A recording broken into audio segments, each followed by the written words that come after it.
My name is Harold Paon. I was born in Martinique in 1933, 7th of July. And I lived there until I was 10 years old, and then moved to Beaumont. How many was there in your family besides you? I had only one brother living, and one brother died at birth. What are their names? My brother's name is Alfred. He's still living. He's a year older than I am. And when you grew up in, you said Martinique, what type of house did you live in? What kind of house was We it? lived in a story and a half house. It was pretty basic at first, but later on, I suppose when I was 4 or 5 years old, we got the inside done over. My mother had the inside done over, and a carpenter came over from River Bourgeois and did most of the work, did the inside.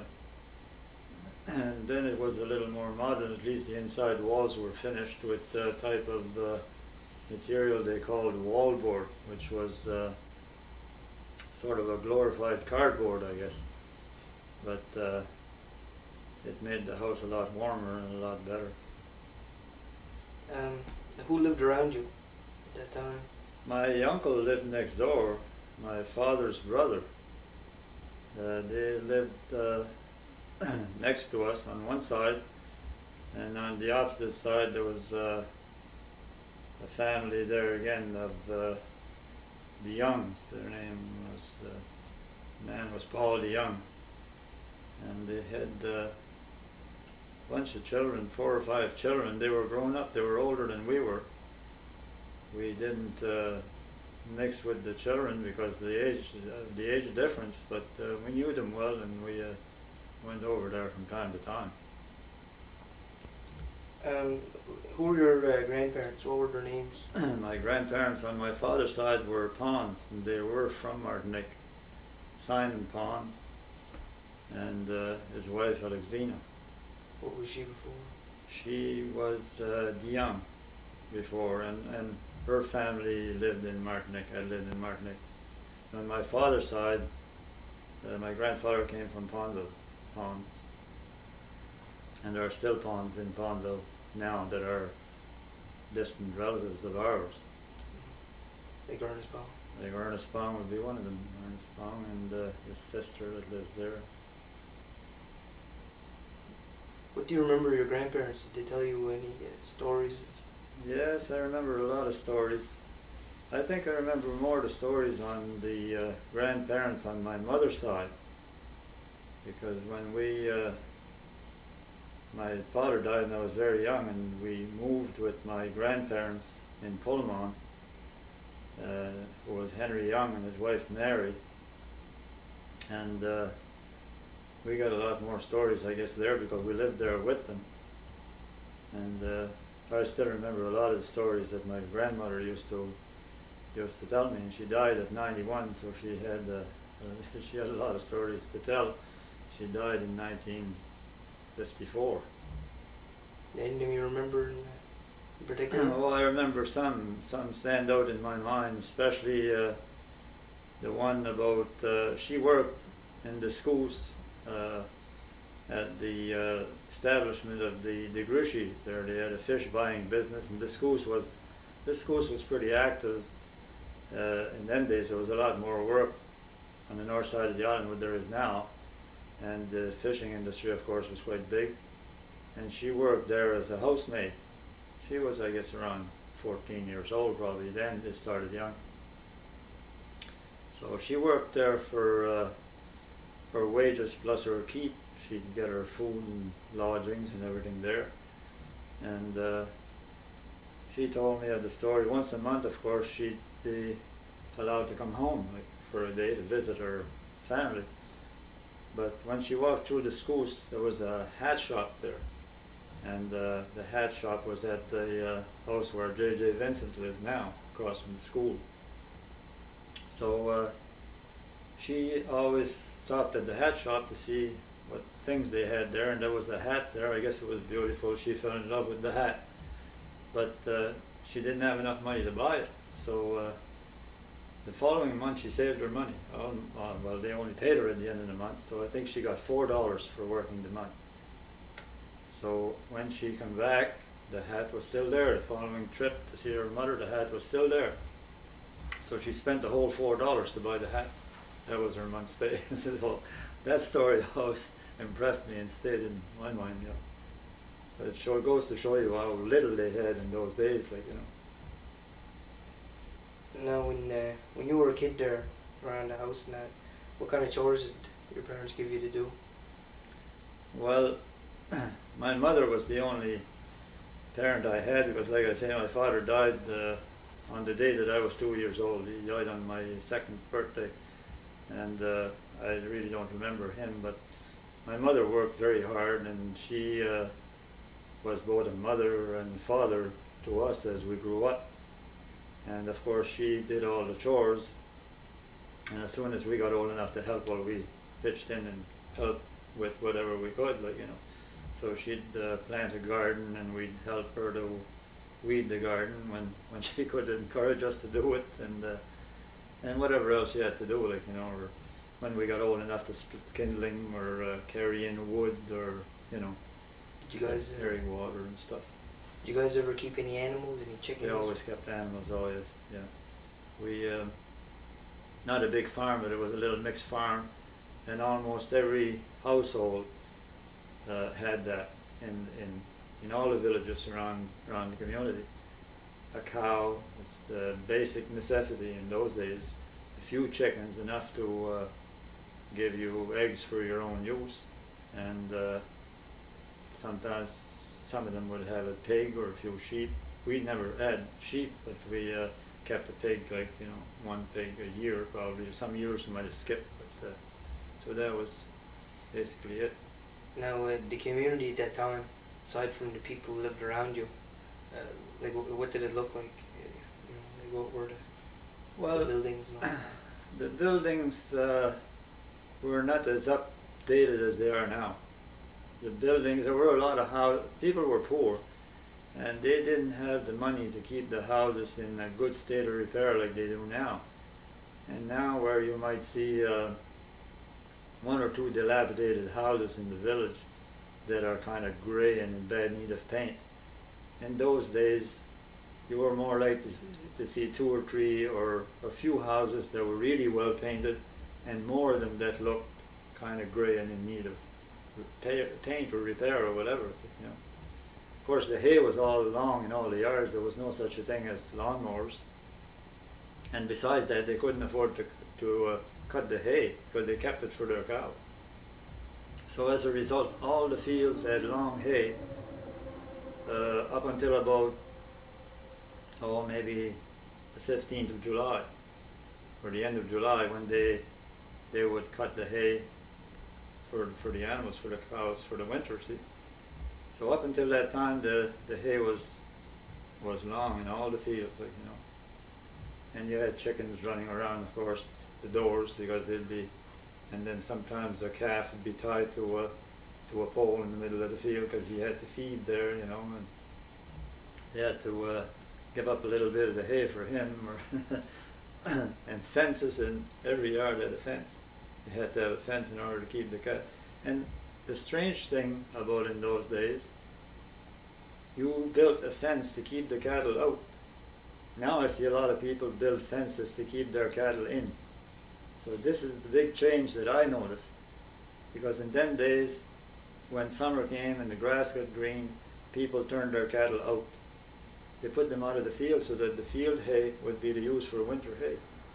So the cow had to go out and catch whatever she could along the sides of the roads or in vacant fields, and at night we'd go chasing the cow and bring her back home to milk it. Or if it was a pretty good cow, she might come home on her own.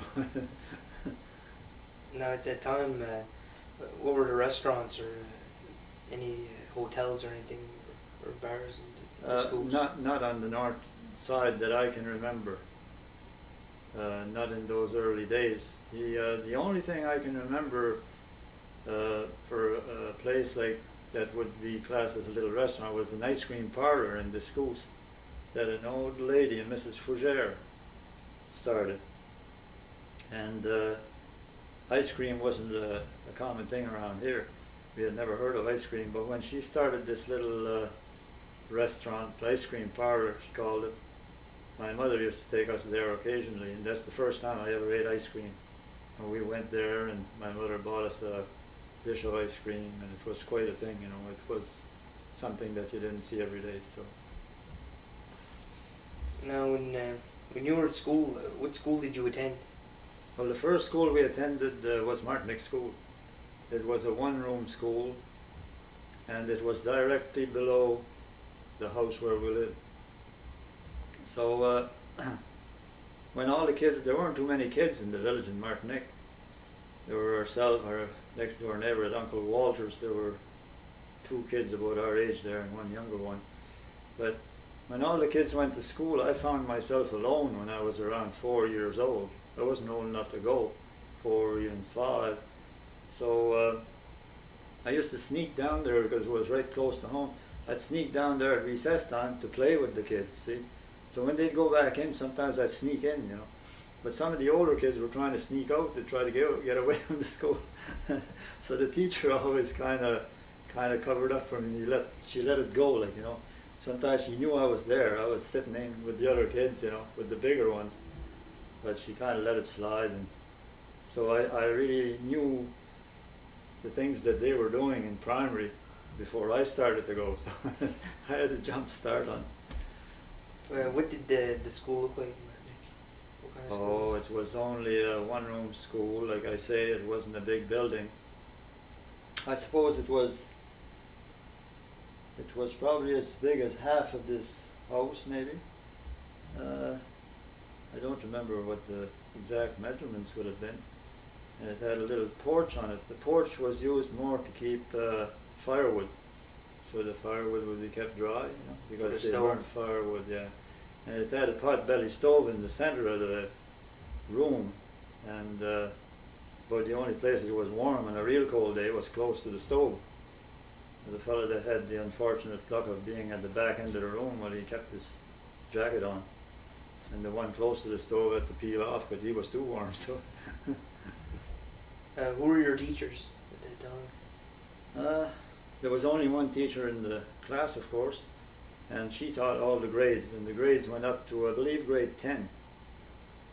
The higher grades, grade 11 and 12, I believe, went to Arishat, at what they call the academy in Arishat, and all the kids from the north side went there.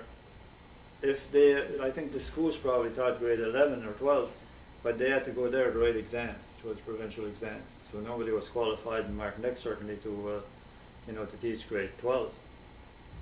But some of the teachers I remember, one of them was Anna LeBlanc from Polemont, and one that stands out in my mind was the youngest teacher we had. They were having a hard time to have a teacher.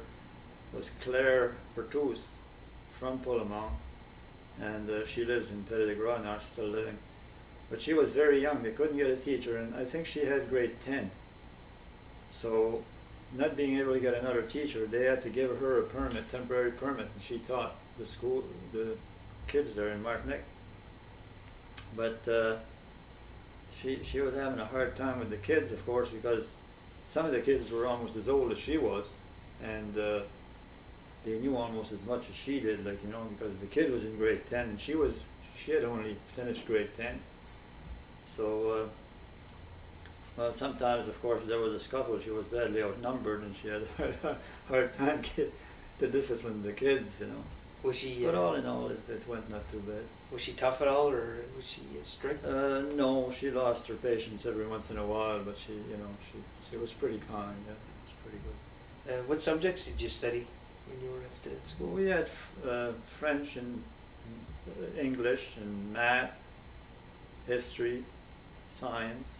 We had a little bit of geography, and we always had in them days what they call drawing and writing. So Friday afternoon, I always remember that. Friday afternoon was sort of set aside for drawing and writing, what they call it. And that was where you kind of honed your skills as to be a better writer, I guess, because in them days there was no typing or computers. Everything was the written word. So, well, I don't think it ever did me a whole lot of good because I still can't write very good. But anyway, but drawing, I used to like that, and of course everybody were ready for Friday afternoon. We're waiting for Friday afternoon to get that session of drawing and writing, which kind of sort of a little day off for them. Day off from the heavy studies. Did you have catechism too? We had catechism, yes. There was religion taught in the school there. Who was the teacher that taught that, or was it? Same teacher. Same teacher. Yeah, same teacher. But I don't remember that all the teachers taught us catechism, but all the teachers had us to say a prayer, which I don't think happens in the schools now. But every class, like they say a prayer once a day in the morning, whatever. They start and say the sign of the cross, say a little prayer. So that was a common thing in the schools, in the local schools in them days. When you were in recess or whatever, playing at home, what kind of games did you guys usually play? We played tag, a bit of baseball. We didn't have much room for or equipment for baseball, but time to time somebody'd have a rubber ball or a homemade baseball and a piece of stick for a bat, and we'd have some enjoyment there playing baseball in our own fashion. We had a few old games too that I don't see now. One game we called Piggy. It was just with a wooden peg, so long, pointed on both ends, and of course it made the peg kind of tippy, and with a stick about a foot long or a couple of feet long, whatever, you'd hit the peg on one end, on one point, and it would make it fly up in the air, and then you'd bat it, you'd hit it, see how far you could hit it. See? So after a while, you'd get to be pretty good at it, and that was the game. See how far you could throw it, and they were sort of easy games where you made the implements to play it, like. We're playing with knives too. We used to have a knife game that we used to call playing jackknife, and I don't see the kids playing it now. But anyway, we had all kinds of different things you had to do with the jackknife. And of course, after a while, you'd get kind of skilled at it, and whoever was the winner, sometimes you'd end up in a little bit of argument as to who had won, and then you'd end up in a fist fight before you're finished, but the next day you were playing again, so it was all in fun. Where did you attend church? We went to West Ayrshire Church when we could get there. West Ayrshire was our parish, and in the early years, I don't remember that there were too many cars in Martinique. I think there was only one car, as far back as I can remember. My furthest memory, there was only one car in Martinique, and it was my father's cousin, Philip Paon. He was a butcher, and he had an old car, but he couldn't take everybody to church. So sometimes we'd go, other times somebody else would go. But sometimes people would go with a horse, And I remember once or twice I went with my grandfather, and it was quite an adventure. Of course, we used to like they'd take us to church with the horse, Later on, people started getting cars, and we found ways to get there, If we didn't go every Sunday, we'd go whenever we could. In the wintertime, you'd miss a lot of Sundays, but dirt road, but when the roads were good, you'd go. Who was your priest at that time? Old Father Paon. I'll never forget him. Old Father Paon, he was from Lordways, and he was an old man at that time when I was a kid, and he was tough. And I remember we made our first communion and confirmation. I made my first communion and confirmation the same year, and I was younger than the rest. But when the others learned the catechism, of course, I was always had my nose in there with them, see, because I was chumming around with them. So when it came time to go, I knew the catechism. You had to learn this before you made your first communion or whatever. So I knew it as well as the rest. So my mother told the priest, she said, I can't afford to take a car, every year. So while he knows it, why don't he make his first communion with Alfred? Alfred was the older one.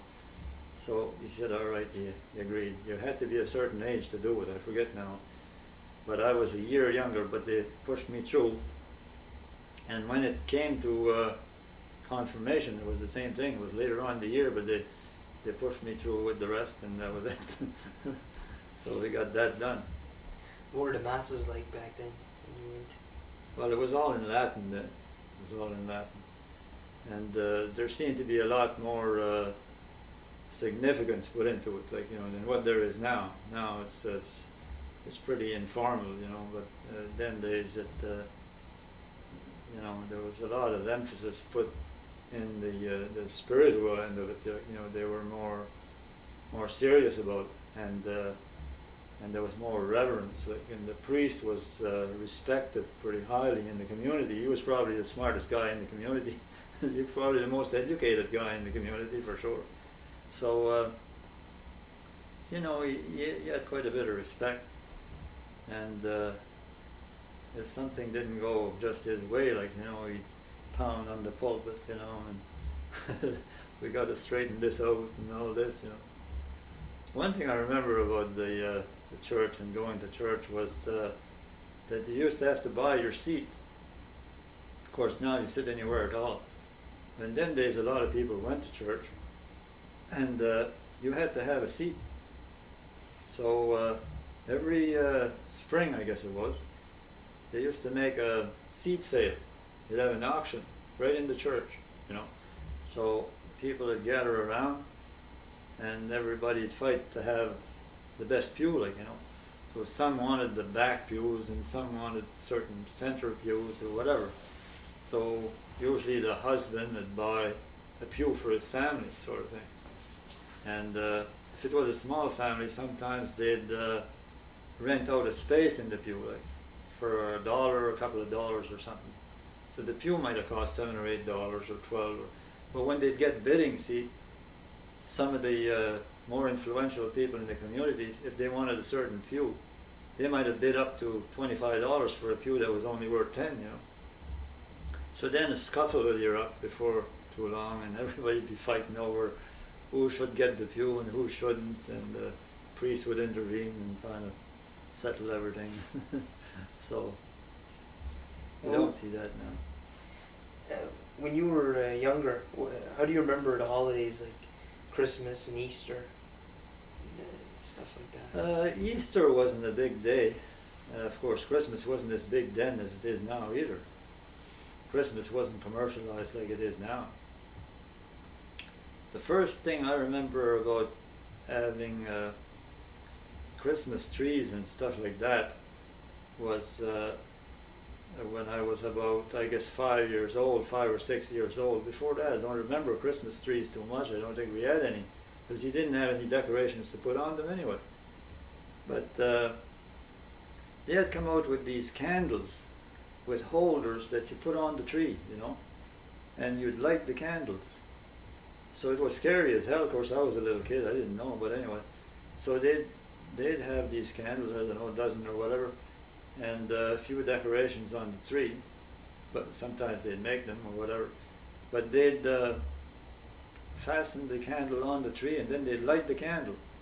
So it was scary as hell. I think back sometimes, it was scary as hell, because the tree had fire all around this tree, So I guess they probably had to keep pretty close attention to the fire, to the candles. But anyway, I remember that.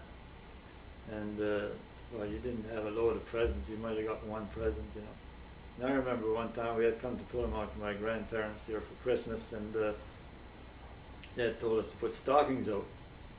So in the morning, we had, I think, an orange and an apple and a couple of those twisted candies, ribbon candies, all twisted up, So we were pretty impressed, that Santa Claus had come, I guess. Now, did your family have any superstitions or legends or stuff like that, like about Oh yeah, the moon or the weather? yeah, there were lots of superstitions. In them days, there were lots of superstitions. You know, certain things happened and they thought it was a sign that somebody was going to die. If a bird hit in the window, or you know, certain things like that, or they'd hear a certain sound, or all kinds of queer things, you know, that they'd imagine that was going to happen if you opened the door the wrong way, or queer things like that, you know, little stupid things that would bother them. Now, once you got older, what age did you start working permanently? I mean, Oh, to work for wages? Go Yes. away? Oh, I went away at 16. At 16. My brother went away at 15. He was bigger than I was. But I went away to work at 16. I started to work, and that was it. where'd you go? I started in Halifax at 16, and I came back, then I went to Ontario the following spring, and I stayed in Ontario for 5 years. And then I came back down here, and I worked in Halifax, What were you and then I doing? ended up back down here. Well, in Ontario, I worked for a place that they manufactured car parts. It was a die casting company, and they used to die cast parts like car bumpers, pieces for grills, door handles, all kinds of stuff like that. So, Now, when the war broke out and that, how old did you have been? I remember I was 6 or 7, I guess 6 or 7 years old when the war started. Of course, I was too young to go. Even after, at the ending of the war, I was still too young to join. But that was quite a devastating thing when the war. I remember that well. That the local boys, a lot of them joined. A lot of them joined up, and one family in Martinique, I think there were 4 boys, or 5 or 6 boys in the family. I think 4 or 5 of them were in the army at the same time, and I think probably most of them had joined. But if you didn't join, you were recruited anyway. So everybody just kind of waited, you know, and dreaded to see that envelope come, you know, that said you have to go for an interview or whatever to join the army. Some of them were scared to go, some of them didn't like to go, some, you know, tried to get out of it by playing crippled, bad backs or whatever. And others were anxious to go because people were poor and they figured this was a way to earn money.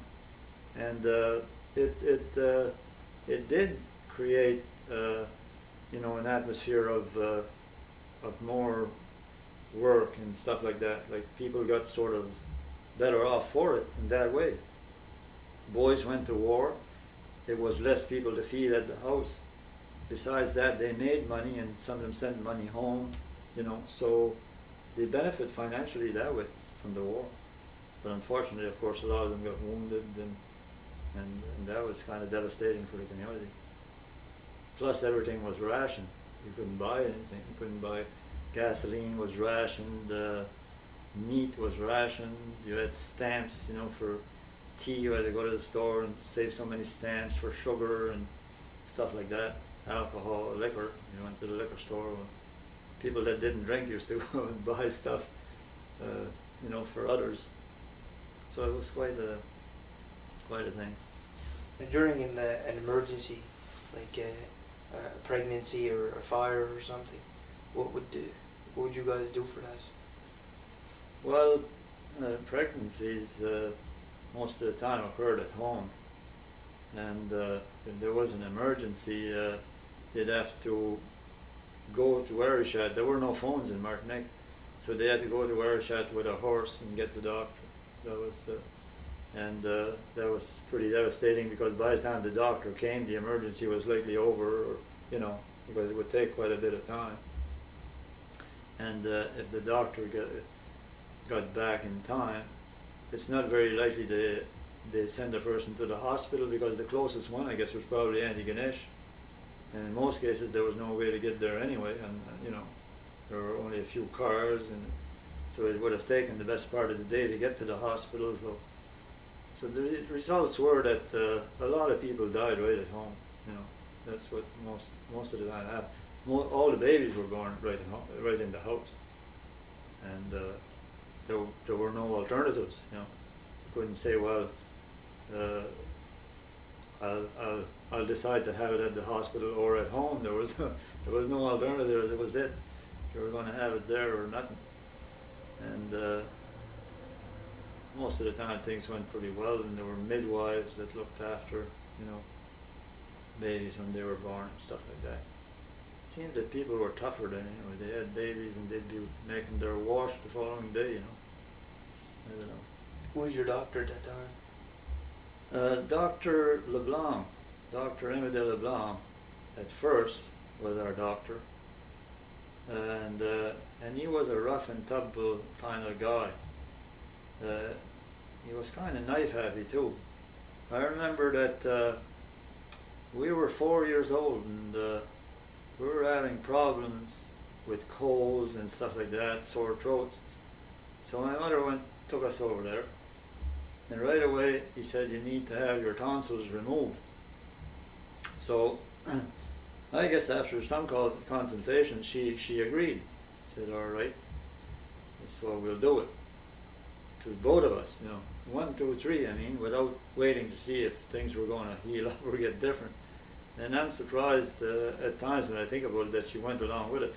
So, there was no hospital, so he had to operate right at home, in the kitchen, in Martinique. So this took place when I was 4 and Alfred was 5. 2 of us, same day on the kitchen table, had our tonsils removed. And the doctor's wife, who was a nurse, was in attendance. And that's all that was there. And Mother and my aunt was there trying to help out with, you know, pans of warm water and stuff like that. So 1, 2, 3, they came with a mask with chloroform they used then, you know, to put you to sleep. And my brother wasn't too fussy to get the chloroform, so he kicked the nurse in the belly and all this. But anyway, in the end, he had to he had to succumb to the chloroform, put him to sleep anyway. So we woke up. Of course, they were all around us, you know, trying to console us, you know, because we were, of course, pretty painful throat. So my mother had made us some soup, and they were giving us orange juice and all kinds of goodies that we wouldn't normally get. So the good times they gave us afterwards kind of made up for the sacrifice we had made. So, but I don't know. I was never too impressed with that operation. Things could have gone wrong, you know, and it would have been a serious problem. We would have hemorrhaged or something. But the old doctor, that's the way he was. Later on, he had another operation at the house in Martinique. That house was famous for operations because my mother had to have her teeth extracted. Well, in those days, it wasn't uncommon to see people with teeth, decayed teeth in their mouth, you know.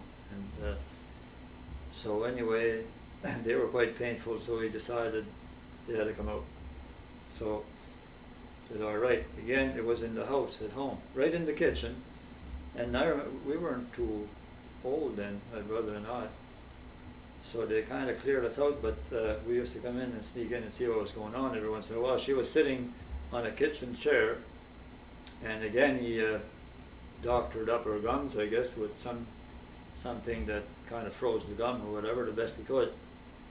And then he proceeded to pull out the teeth, and oh my God, I guess the pain was excruciating, you know. And but he took them all out anyway. After they were gone, they were gone. There was blood all over the place. So he pulled all the teeth out, and the old doctor pulled out, and that was it. Later on, a year or so later, she had to go for false teeth. That was the operating room. If your family couldn't get a hold of the doctor, did you guys have any remedies? Oh yes, they had all kinds of remedies. The one that stands in mind, there's sulfur and molasses. Every spring you went on a dose of sulfur and molasses. They were supposed to be the cure-all. After all your winter ailments, you know, give you the sulfur and molasses. Cod liver oil, that was probably pretty good. Every winter, we'd go on the cod liver oil before Christmas. My mother would start us on that. That was a thing we had to do, you know. Sometimes, if you were lucky, you might get a peppermint with it, because the cod liver oil wasn't very good. So at times you'd get a peppermint. If you didn't want to take it, she'd bribe you with a peppermint.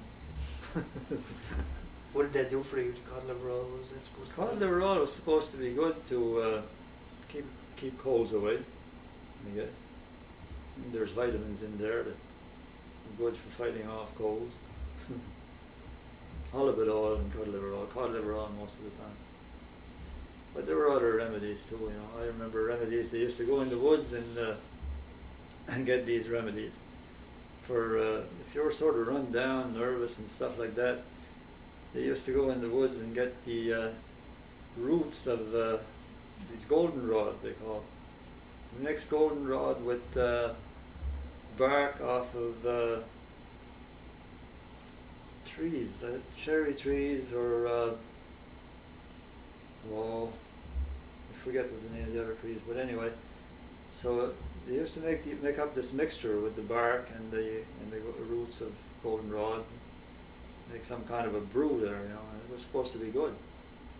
Well, I don't know whether it helped or it was probably a mental thing. Worked for some, I suppose. Now, after you get back from Ontario, when you were a younger man, what did you guys like to do when you weren't working for recreation or on a weekend?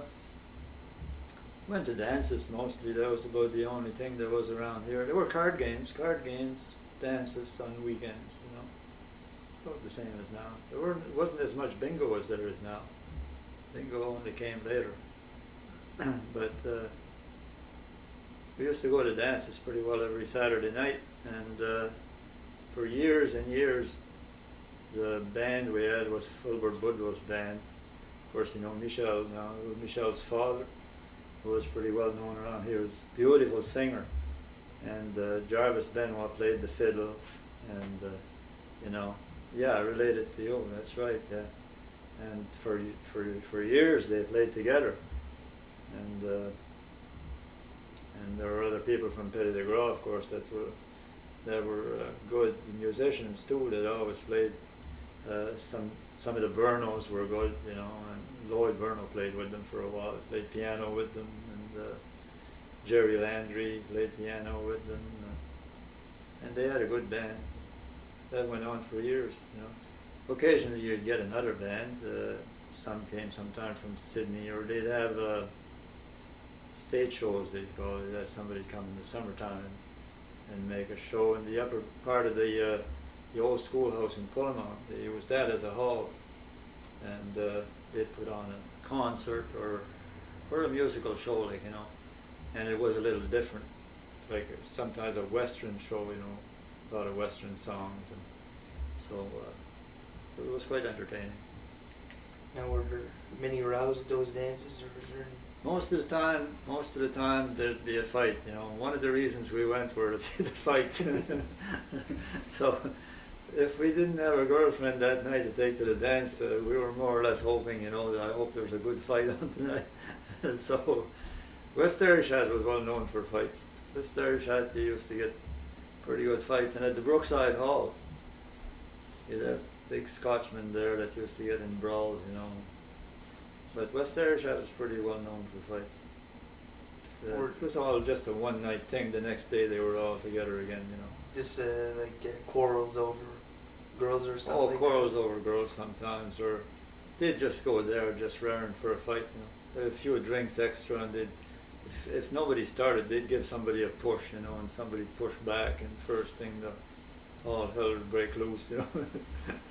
Somebody'd go home with a cut lip and a suit full of mud and all that, and that was it. Now, at that time, do you remember like any crime, like any robberies or theft or anything like that? Not violence? Too much. Doesn't stand out in my mind that there were too many crimes, you know. Other than, you know, you'd get somebody stealing chickens or stuff like that, stealing cucumbers, like, or something like that. But I don't remember too much heavy-duty crime in them days. I remember there was a break-in in the schools one time, but there was sort of a next-door neighbor that had got drunk and he wanted cigarettes or something. He broke into a store, and the results were quite serious because it was reported to the police, and when the police took it in hand, they took over. And even though the people that owned the store didn't really want to be very severe with the guy, the police acted, and the law went into effect, and as a result he ended up in jail for 2 years. So it was kind of sad, you know. So even the people that owned the store kind of felt bad about it, you know. When he sobered up, of course, he was sorry he had done it. It was too late then. So, but I don't remember too many really bad things, you know. People got along fairly good. We used to have brawls and fights over lands, boundaries and stuff like that, you know, the old people. They were really finicky over the fence, you know. And the fence is a foot too far over, and you know, or a guy cut hay, he went a little too far on the other fellow's side, or his cow was eating the grass on the wrong side of the fence, and little fights like that, like, you know. But other than that, they got along pretty good. Now, when you were younger, even like when you did come back from Ontario, what do you remember of politics and elections back then? Oh, elections were they were quite active at election time around here in them days, and they took elections very serious. And politics played a big part in how things were run in the community. If the Liberals were in, the Liberals got the work. You talk about partisan politics. If the Conservatives got in, the Liberals got nothing. And if you had a job, if you were a boss on the road, and the wrong party got in, you were doomed. That's it. Your job was gone, and you knew it. You know, it wasn't such a thing as, well, maybe you'll overlook it or this. No way. That's it. You were gone. You automatically turned in your tools. You're done. But after a while, that kind of gave way. You know. They used to fight on election day. It was wicked altogether. Some people would go to the poll, and unless they were really valid, like to vote, they'd be very picky, you know. You were American born or something like that, you're not allowed to vote here. You had to be living in the community for a certain number of years, have been born here, have your citizenship papers, have a whole mess of stuff. Now you walk in the poll, they don't even look at it, you know. You could almost sneak in there and vote where you were from, Timbuktu, you know. But there'd be people there, and they were really picky. Watch, you know, this guy, I think he was born in the States, or he worked in the States for 10 years. He got no business voting here. So they, you know, and they'd all drive, when cars came into effect, or even horses, but cars, I can remember, they'd all drive the people to the poll, you know, because few people had cars. Now they can't, everybody's got a car. So the Liberal would go to get these people. Of course, some of them were old people. They didn't understand a whole lot about the political game, so the guy that went and picked them up, he was a Liberal. Of course, he hoped, and he tried to convince them to go vote Liberal. So this old lady, she didn't know much about it. So she knew the guy was Liberal, but she didn't know the candidate's name. So Dr. Emmett was running for the Conservatives. So this guy took her to the poll, of course. This old lady was supposed to vote Liberal because he had taken her there, gave her the free ride to the poll. And when she came out, he said, "Did you vote the right way?" Because he was a big Liberal. "Oh yes," she said, "I voted for Dr. Emmett." "You old son of a gun." He said, "Dr. Emmett is for the Tories. Get out. Walk back home." He made her walk back. So the old lady, that was awful, you know. He got so mad he made her walk back. So that's the way they were, you know. It was kind of stupid, but it's the way they were. They took us right to heart. Well, did your family get involved at all, or No, were you guys? no. They were always assumed to be like on one side or the other. So they pretty well like now, you know. They were always they were assumed to be liberals or assumed to be conservatives or whatever. But anyway, but they never got right into it. No, no. They got along with both sides, I guess. When did you get married? I got married in 1961 Where did you? in the Scoops, and my wife is from Pullman. And we had gone to school together, and when I worked in Halifax, she worked in Halifax. My wife's name is Phyllis Roger, and we started going together and went together for a year or two, and that was it. We made the big plunge. No turning back in those days. Now it's on a trial basis, but not in them days. Was it a big wedding or? That was considered a pretty big wedding. And, yeah. Oh yeah. There were a lot of people involved. I don't know. It was, I guess, considered a pretty big wedding. Mm-hmm. White dress, black suits, lots of flowers, big meal, and stuff like that. How do you think weddings back then were different than the ones today? Well, I think people took them more serious, for one thing. It was more, I think, more a religious thing then. You know, you were married and you were sort of spiritually connected together, and you were expected to stay that way. You know, so I think there was more seriousness. Although a lot of people from our era broke up, I think it was taken more serious than what it is now. You know?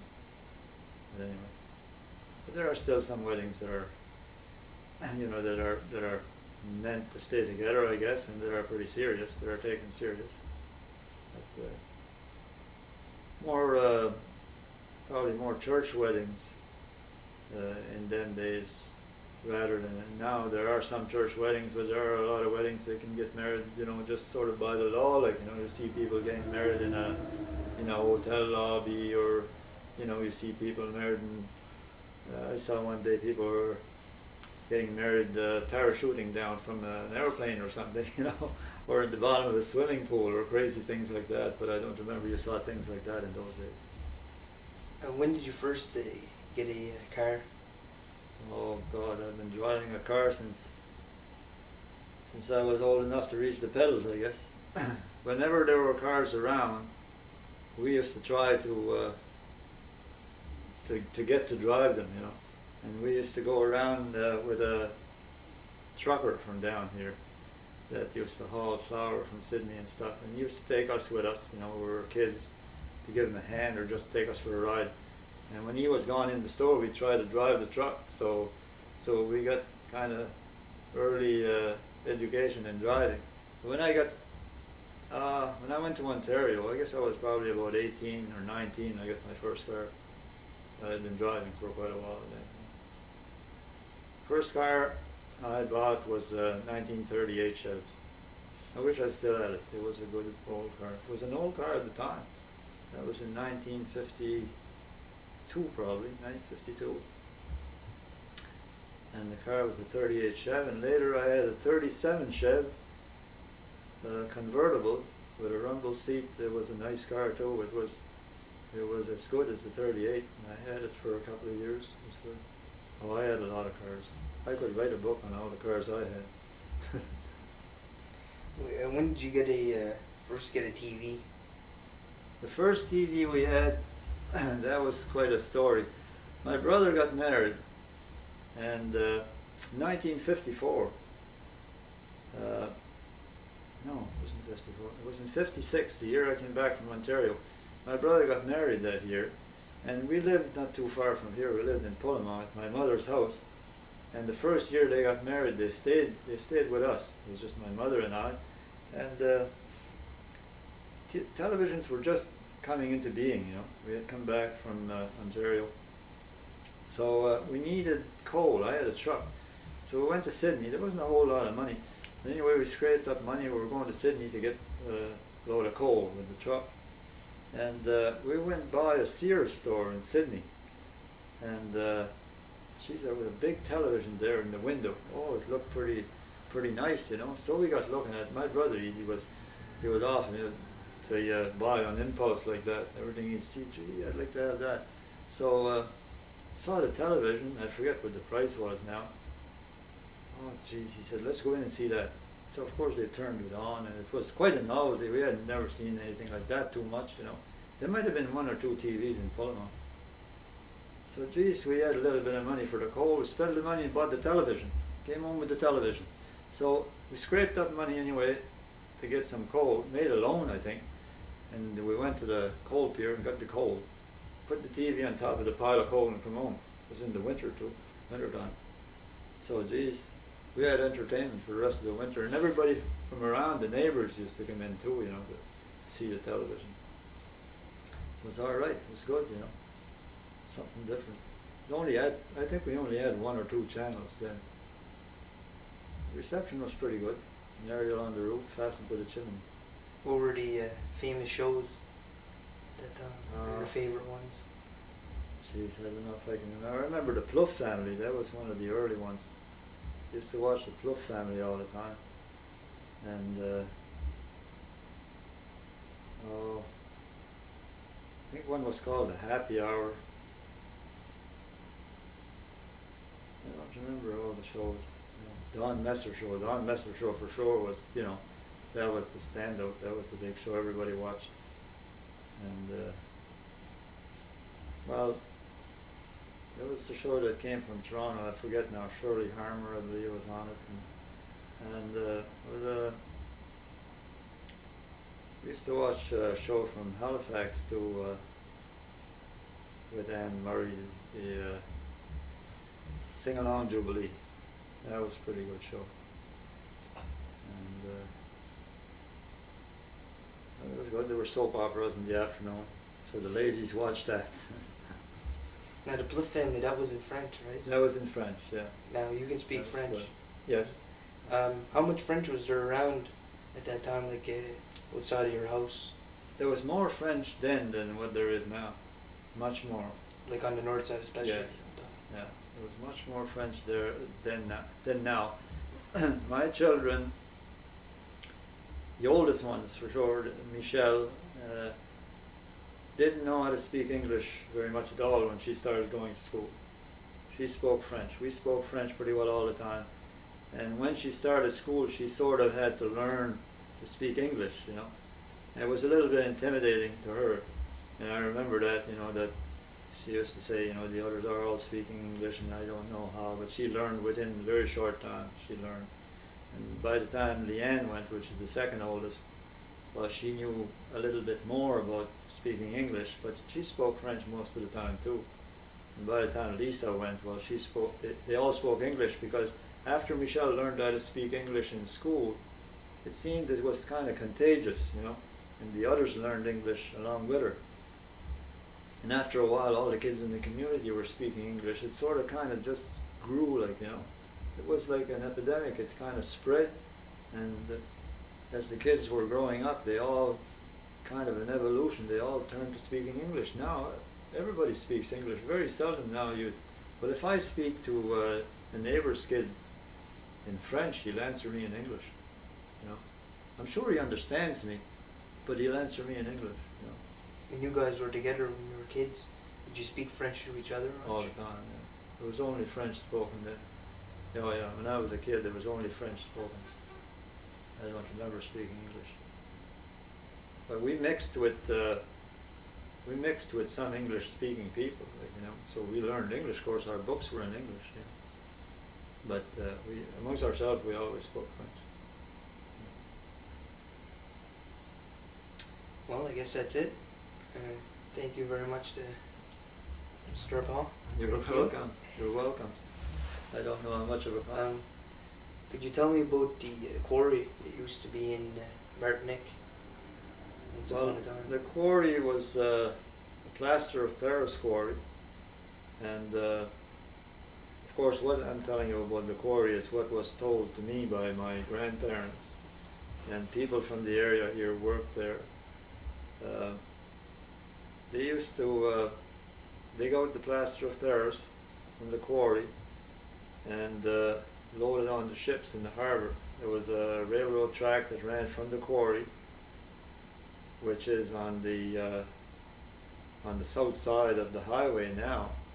They used to go across the highway down to the harbour, which is quite a distance, on railroad tracks, carts on railroad tracks. They went down gravity, just rolled down to the wharf and loaded aboard the ships. Carts were hauled back, and that's the way they transferred the stuff from the quarry. And it was shipped, from what I know, it was shipped down to the States. And later on, well, after they mined it for a while, it wasn't economically profitable to do it, so they gave up. But they had quite a little business going there for quite a while. Who owned that? I'm not sure. I think it was American interests that owned it, and I could never find out the name of the people that owned it. But the people that owned the property, I believe it was the names were Clow. People by the name of Clow. There were brothers that owned a lot of land in that area, but I don't think they're the ones that ran the quarry. There was also another quarry where the park is now, and the hole is still there where they excavated, and there it was lined. It was a line quarry, ground line. And if you take a walk down the park, there's a footbridge that goes over the area where the quarry used to be. Towards the left. Yeah.